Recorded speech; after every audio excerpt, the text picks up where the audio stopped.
আসসালামু আলাইকুম। কেমন আছেন সবাই? আশা করি সবাই ভালো আছেন, সুস্থ আছেন।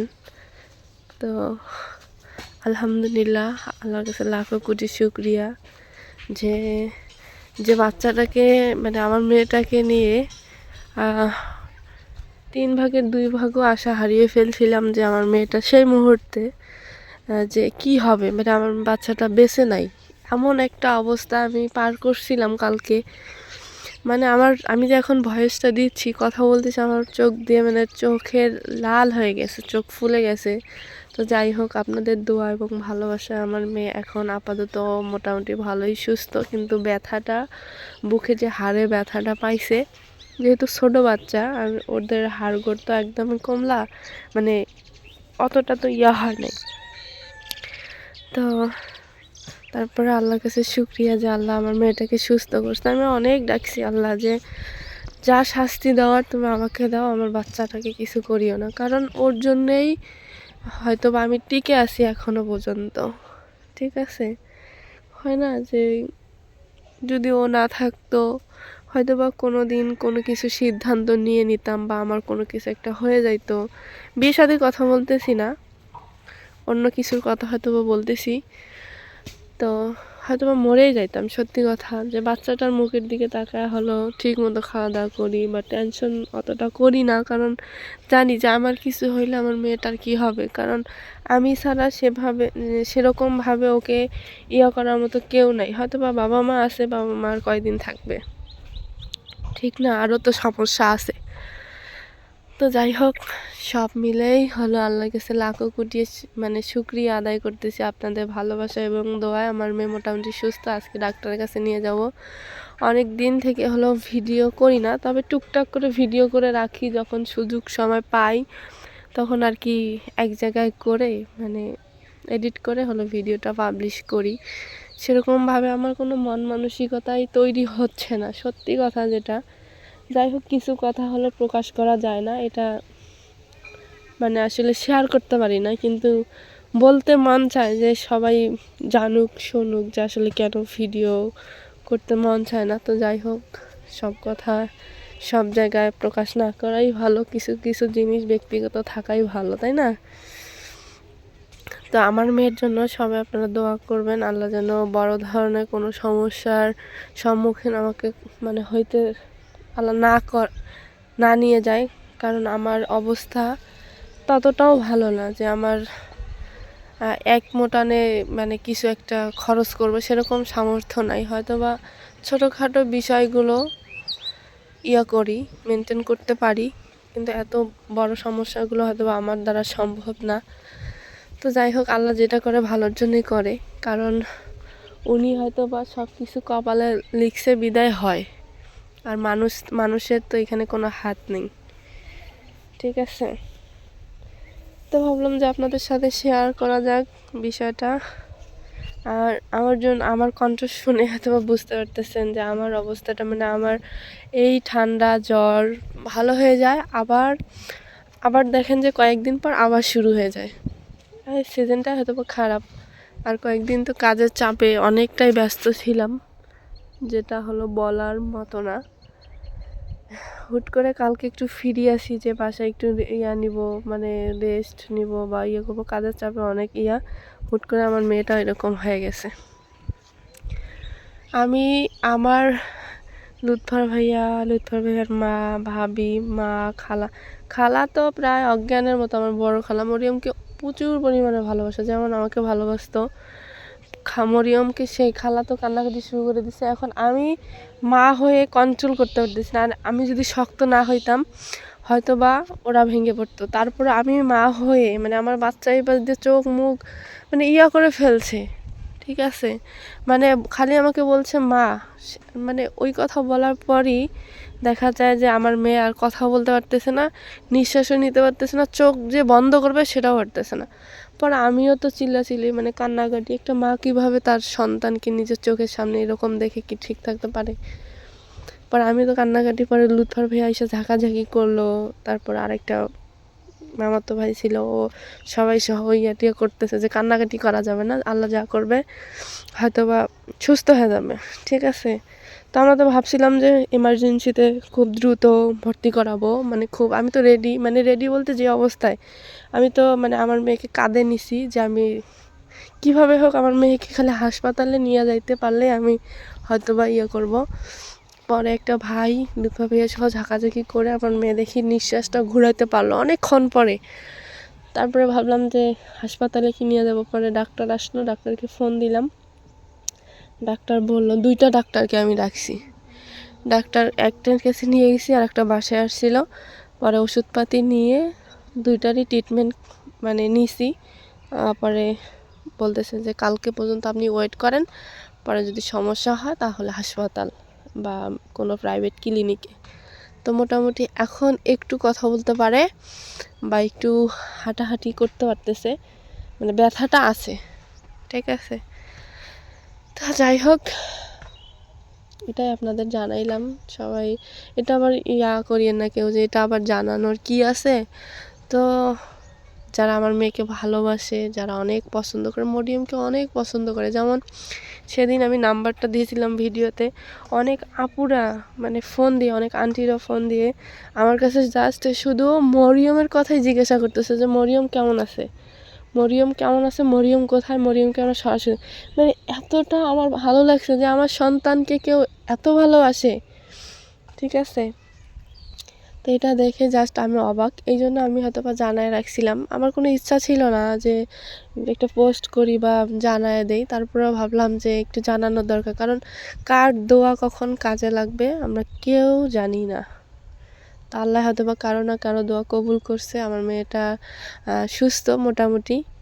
তো আরেকটু টেনশনে আসি বা আরেকটু ভয়ে আসি যে বড় ধরনের কোনো যেন ধরা না পড়ে, স্বাভাবিকটাই যেন আসে, আল্লাহ যেন সেটা মানে ভালোভাবে করতে পারি।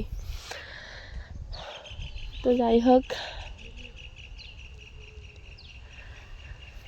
অনেক কিছু আপনাদের সাথে শেয়ার করলাম, বাট আমার মেয়ের ব্যাপারেই আর আমার ব্যাপারেও, যে আমি কেন ভিডিও ছাড়তে পারি না, আমি মানসিক তারপর সব পাশেই হলো চাপে আছি বা যাই হোক, এটা আমি আমার পার্সোনাল যাদের সাথে কথা বলি, আমার আত্মীয় স্বজন, বোন, আমি কারোর সাথে এই বিষয়ে, আমার মা বাবাও জানে না যে আমি কেন, আমাকে জাস্ট খালি বলে যে ভিডিও ছাড়ো না কেন, আমি বলি যে এমনিতে ভালো লাগে না তাই, মানে কিন্তু আমার ভিতরে কি সমস্যা, কি হয়েছে না হয়েছে আমি এটা কারোর সাথে শেয়ারও করি না, কাউকে বলি না। হয় কেউ কেউ বলে কি যে শেয়ার করলে মন হালকা হয়, পাতলা হয়, এটা ভুল ধারণা।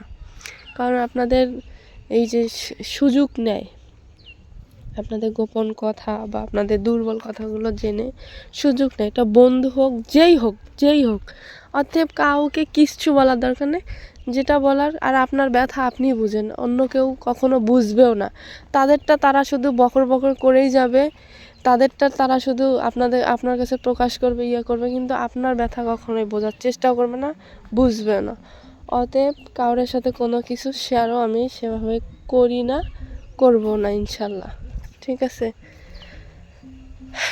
তো ভাবছিলাম যে হয়তো বা একটু পিকনিক করবো ঠান্ডা দিন বাচ্চা কাচ্চাকে নিয়ে, তো আল্লাহ হয়তো বা সে সুযোগটা আমাকে আর দিল না, মানে হবে না, কারণ একটা মানুষ ইনকাম করে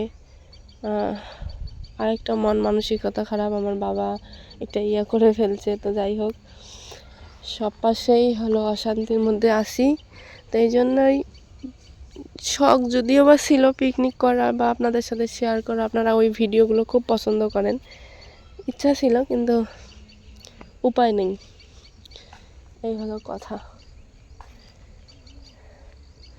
আর আমি আপনাদের সাথে ব্যক্তিগত কিছু কথা, মানে এই জিনিসগুলো শেয়ার করতেছি, আমি বলি আমি কারো কোনো দিন মানে গেলে না বলেন, কথা বলেন, কারো সম্পর্কে খারাপ কথা বলেন, আমি ভিডিওতে কোনো দিন কিছু বলিনি, জাস্ট একদিন শুধু বলছিলাম আমার বাবা মাকে নিয়ে, যে আমার বাবা মা এরকম ওরকম, মানে তাও যেভাবে বলার দরকার সেভাবেই বলছি, ঠিক আছে। আমি বলতেছি আমার মেয়ের কথা, ওইখানে দুটো মহিলা ছিল, আমার পিছন থেকে সব কিছু হলো শুনলো। আচ্ছা শুনে লাভটা কি বলেন, এগুলো আবার কি করবে, গবেষণা করবে, কয় আমরা যে ভিডিও করতেছি এটা দেখবে না, আমরা বলে ফোনে দেখায় দেখায় টাকা ইনকাম করি, হ্যান করি ত্যান করি, মানে কত প্রশ্ন কত কথা। তো যাই হোক, মানুষের চিন্তা ভাবনা যেরকম সে সেরকম কথা বলবে, এটাই স্বাভাবিক। তো সবাই আমার মেয়ের জন্য দোয়া করবেন, আবারও বলতেছি মন থেকে একদম দোয়া করবেন। আল্লাহ যেন আমার মেয়েটাকে খুব দ্রুত খুব তাড়াতাড়ি সুস্থ করে আপনাদের সাথে এসে কথা বলতে পারে। ও কিন্তু ভিডিও করে মাঝে মাঝে সালাম দেয়, আমার খুবই ভালো লাগে। তো সেটা যেন করতে পারে, ঠিক আছে?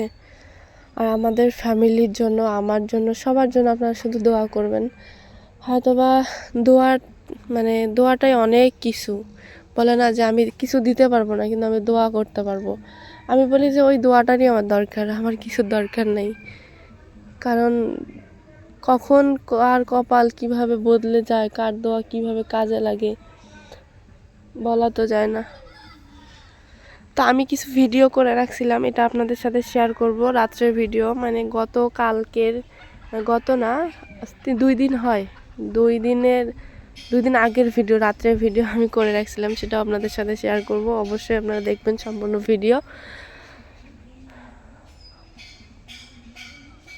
উতি আমাকে এইসব পড়া দিচ্ছে।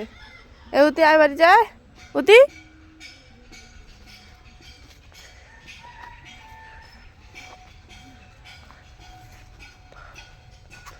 এইটুকু গাছে কত যে পেঁপে ধরছে।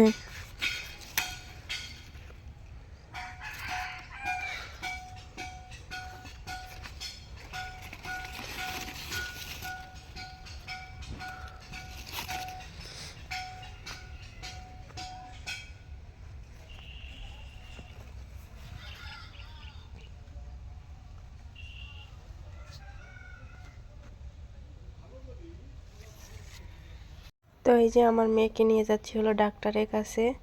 এটা হলো মানে গতকালকের ভিডিও, তো আজকে হয়তো ইনশাল্লাহ পাবলিশ করব। তো মোটামুটি কালকে পর্যন্ত অসুস্থ ছিল, তো আজকে মানে একটু সুস্থ। তো সবাই দোয়া করবেন।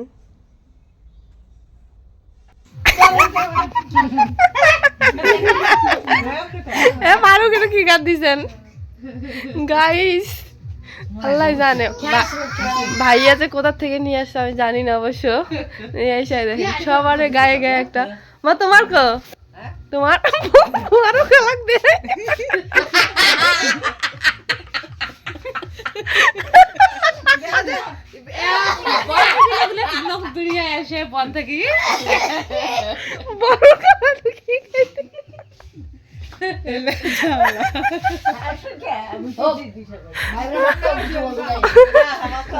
ফারুকের মা, ওই তো ফারুকের মা ঢাকি ঢুকি ধুয়ে নাইছে।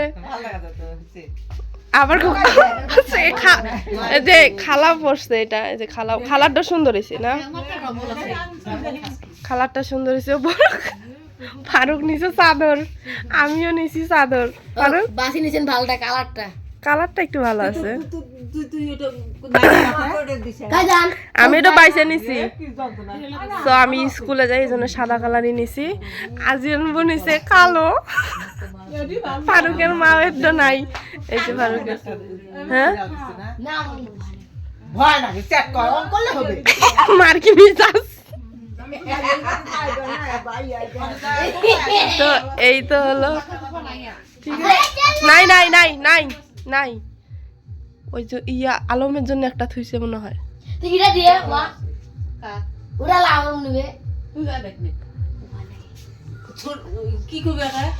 ভাবি ভাই গেলে তো হয়। তো এই যে আমি দেখাই আয়নাতে, আমি দেখাই আমারটা কিরকম। এটা হলো আমার। আমি যে নেই তা না, আমিও নিছি, বাট আমারটা একটু সাদা চাদরটা। আর আমার চাদর এমনিতে আছে অন্য কালার, আমার কেনা অনেক আছে, প্রায় 3টা চাদরের মতো আছে। তো কি পছন্দ হয়েছে সবার? যদি পছন্দ হয়ে থাকে তাহলে আবার নিয়ে আসবো ভাইজান। হ্যাঁ খালা, যদি পছন্দ হয়ে থাকে আবার দিয়ে পাঠাবো, কিন্তু ওই পছন্দ না হলে তো আর লাভ নাই। তো সবারই পছন্দ হয়েছে ইনশাল্লাহ। আরো হ্যাঁ, সবারই কম হয়েছে একটা একটা করে। সুন্দর সুন্দর এসে এর থেকে ওই মোরগুলো দেখান, মোরগুলো মোর মতো নাকি? খুলো খুলো খুলো। ভাবি মোরটা পছন্দ বাবা, 2500 টাকা তুমি চাদর বের করছে। মানুষের গা দিয়ে আরাম পায়, তোমার জন্য দোয়া করবে বেশি বেশি। এটা ওটা আমার কেনা চাদর, ঢাকা থেকে নিয়ে আসছি। বাবা ওটা বলে দিব। আবার দোয়া হলো জানি দিয়া ফাটাবে পায় নাকি? এটাই তো গ্রামের মানুষ সহজ সরল হয়, সেটা আমরা সবাই জানি। গ্রামের মানুষ না, যাদের মন যেরকম, এটাই হলো কথা। তো যাই হোক, গরিব মানুষ যেমন আমরা ছোট ছোট কিছু পাইলে অনেক বেশি খুশি। আমাদের চাওয়া পাওয়া এত বড় না যে আমাদের এটা চাই এটা চাই, সেটা হোক না ছোট। কিন্তু গ্রামের গরিব মানুষ দেখবেন যে ছোট ছোট বিষয়গুলো এত খুশি হয় যে মন থেকে। আপনারা হয়তো বা হাসিগুলো দেখে বুঝতে পারতেছেন সবার যে কতটা খুশি। যদিও বা এটা মানুষের কাছে সামান্য কিছু হতে পারে, কিন্তু আমাদের কাছে অনেক অনেক। ঠিক আছে, তো দেখেন যে কেউ কেউ ওই যে কম্বলগুলো যে দেয়, ভিডিওর মাধ্যমে হলো দেখানো হয় সবাইকে। তো কম্বলগুলো বেশি কিন্তু টাকা না, যে একটা দাম 1500-2000 এরকম না, অল্প বাজেটের মধ্যে। কিন্তু মানুষ একটা কম্বল পেয়ে কত যে খুশি হয় সেটা হয়তো বা বলে ভাষায় প্রকাশ করা যাবে না। ঠিক আছে, এটাই হলো গরিব মানুষ, সহজ সরল মানুষের পরিচয়। এটা হলো আমি নিছিলাম, আমি তো দেখাইছি ভিডিওতে। তো যাই হোক, আপুটা যদি আমার ভিডিওটা দেখে থাকেন, অবশ্যই অনেক অনেক ধন্যবাদ আপনাকে যে এত কিছু গিফট করার জন্য মানুষের জন্য। তো সবাই ভালো থাকবেন, সুস্থ থাকবেন। আজকে পর্যন্ত, আল্লাহ হাফেজ।